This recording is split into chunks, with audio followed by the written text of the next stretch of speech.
میں آپ کو ایک نصیحت سناؤں جو حضرت سلطان ابراہیم بن ادھم رضی اللہ تعالیٰ عنہ نے بیان کی۔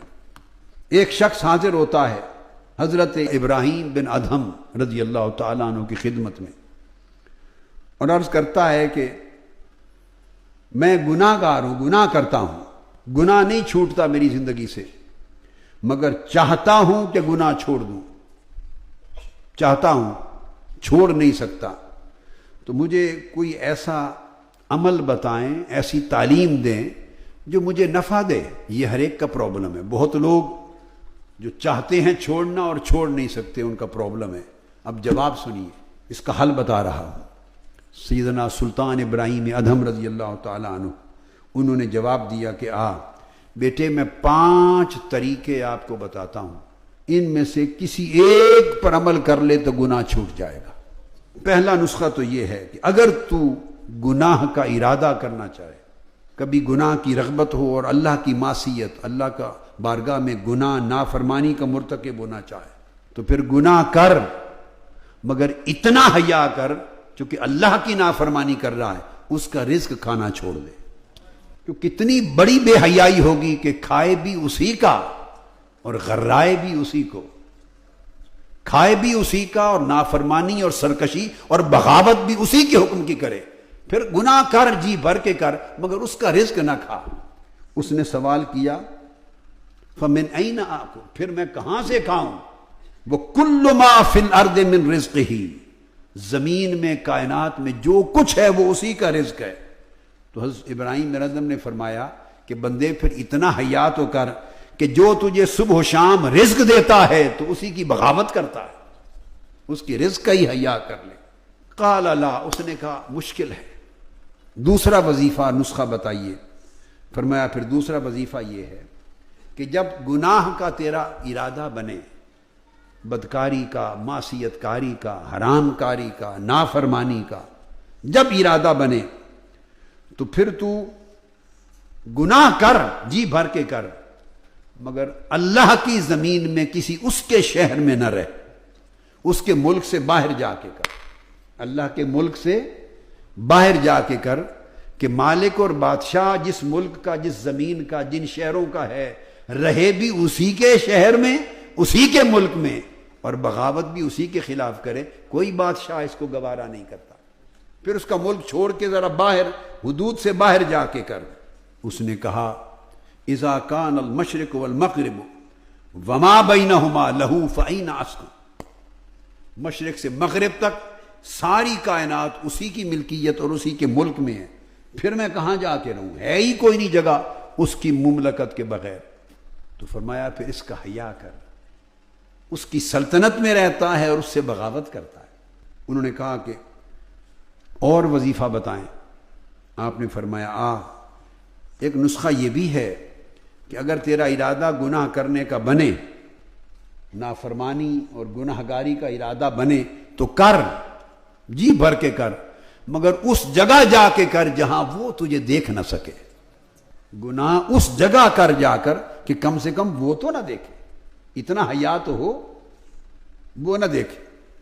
اس نے جواب دیا فأین اذهب واللہ یعلم ما فی السماوات وما فی الارض وما بینہما وما تحت الثری، آسمانوں اور زمینوں کی ساری کائنات میں، تحت الثری، اور جو زمین و آسمان کے درمیان جو کچھ ہے، ہر جگہ اس کے علم اور نظر میں ہے، وہ ہر شے کو دیکھتا ہے، اس سے تو مخفی کوئی جگہ نہیں۔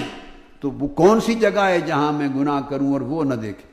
تو فرمایا اتنا حیا تو کر کہ تو گناہ کر رہا ہے جانتے ہوئے کہ وہ تجھے دیکھ رہا ہے، جانتے ہوئے کہ وہ تجھے دیکھ رہا ہے۔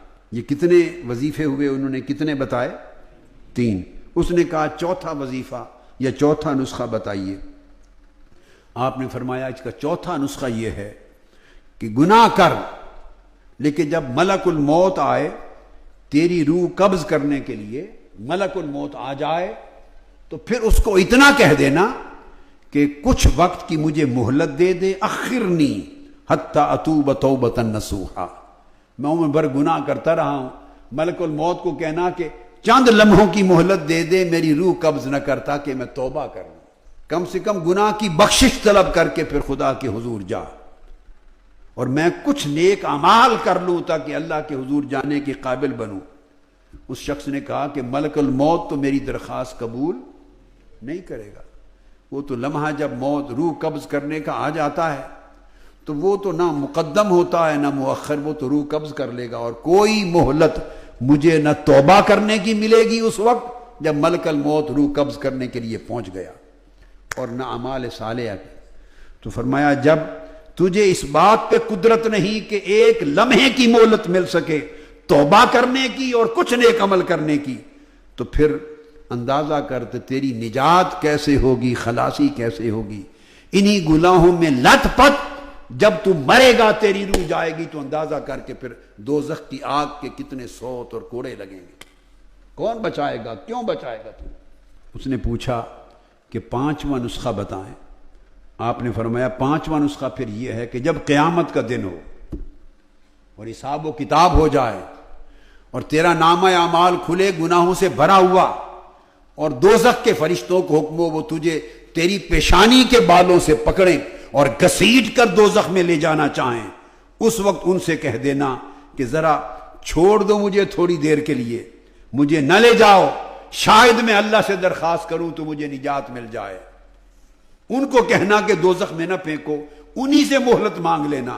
اس نے کہا کہ قیامت کے دن تو کوئی مہلت نہیں ملے گی، وہ تو اللہ کے امر سے مجھے گھسیٹ کر دوزخ میں پھینک رہے ہوں گے، مہلت نہیں ملے گی قیامت کے دن۔ تو یہ ممکن نہیں۔ جب 5واں نسخہ سن لیا اس شخص کی چیخ نکلی، رو پڑا اور کہا حسبی حسبی، یہ 5 نسخے میرے لیے برابر ہیں، انا استغفر اللہ واتوب الیہ، میں ابھی گناہوں سے توبہ کرتا ہوں اور اس کے حضور معافی کا طلبگار ہوتا ہوں۔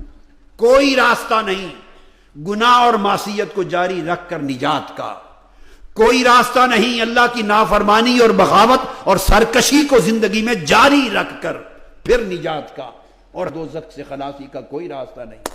آپ میں سے، ہم میں سے کون ہے جسے یہ تسلی ہو کہ روح قبض کرنے کے لیے ملک الموت آپ پہنچے اور آپ اس سے 1 منٹ کی مہلت لے لیں گے توبہ کرنے؟ ہے کوئی ہاتھ کھڑا کر کے بتائے؟ ہے کوئی جسے یہ خبر ہو کہ میں نے آج نہیں مرنا، میرے پاس مہلت ہے؟ کسی کو خبر نہیں۔ ارے تو وہ لمحہ کب آئے گا جب گناہوں سے لت پت زندگی سے ہم باہر نکل آئیں گے، تائب ہو جائیں گے، اس کی معصیت چھوڑ دیں گے، نافرمانی چھوڑ دیں گے۔ جوانوں، میرے بیٹے بیٹیوں، ان پاکیزہ جوانیوں کو معصیت کی غلاظت کے ساتھ کیوں آلودہ کرتے ہو؟ ان پیاری پیاری جبینوں کو، ان کا تو حق تھا کہ اللہ کے حضور سجدوں سے منور کرو، ہاتھوں کا حق تھا کہ اس سے نیکیاں کماؤ، قدموں کا حق تھا کہ خیر کی طرف ان قدموں کے ذریعے آگے بڑھو، جسم و روح کا حق تھا کہ خدا کی تابعداری اور اخلاص اور اعمال صالحہ میں یہ ہمیشہ مصروف رہیں۔ ہم نے زندگی گناہوں میں برباد کر دی اور غفلت کے پردے پڑے رہے، اور موت اور بعد الموت کی حقیقتیں ہماری آنکھوں سے اوجھل رہیں۔ پھر کیا ہوگا جب یکلخت آنکھیں بند ہوگی؟